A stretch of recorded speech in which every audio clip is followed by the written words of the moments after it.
to be exactly who they were created to be. Beauty is something that makes you speechless.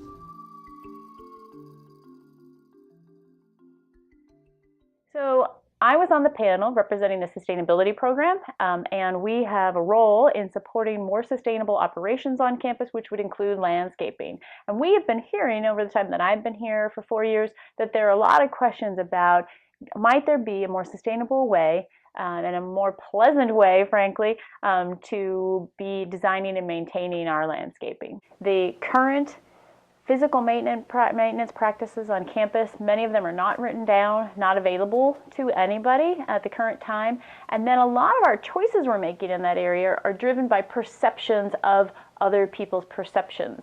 So the projects helped us, forced us in many cases to put together actual written information on our practices in chemical use, water use, etc., and gathered information from targeted groups on their actual perceptions of campus versus just having anecdotal information. On the social side, there were a series of projects that asked people about their perceptions.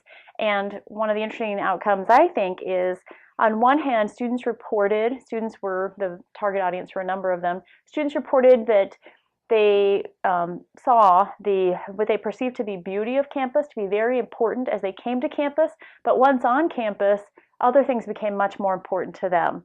And that they found that the places that they gathered in community, etc., didn't tend to be these natural environments. They were other places, and in fact, quick access to places, things of that sort, stood out for them more. So it was an attractor for them, but then it has an added value in some of the ways we might have expected while they're here.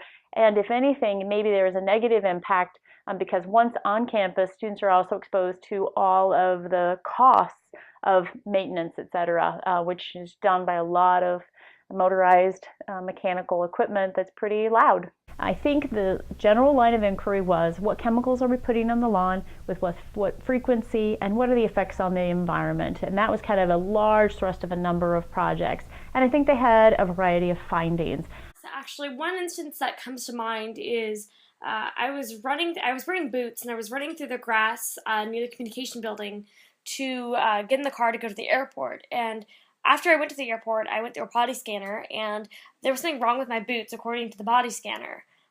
When I was taken aside by TSA, they swiped my boots for explosives, and it turns out that whatever fertilizer we use on campus that I had run through that morning apparently has elements of explosives or explosive-like material in it, and so I tested positive for explosives at the airport. I've only seen the sort of initial findings in PowerPoint form, quick oral reports, so I am looking forward to seeing the written reports, and then also getting information from the faculty member, her sort of feedback on which of these findings she thinks were scientifically sound and should be ones that the university either should do additional research on or push a little further or pay attention to and decide that we may need more information than we currently have.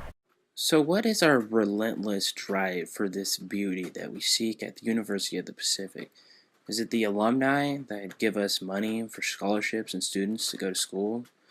Or is it just the public perception of the people that want or pursue to attend here? There really is no answer to these questions, and no information given to the people about what are the impacts to actually preserving this beauty, and what are the implications to the students and to the environment around us.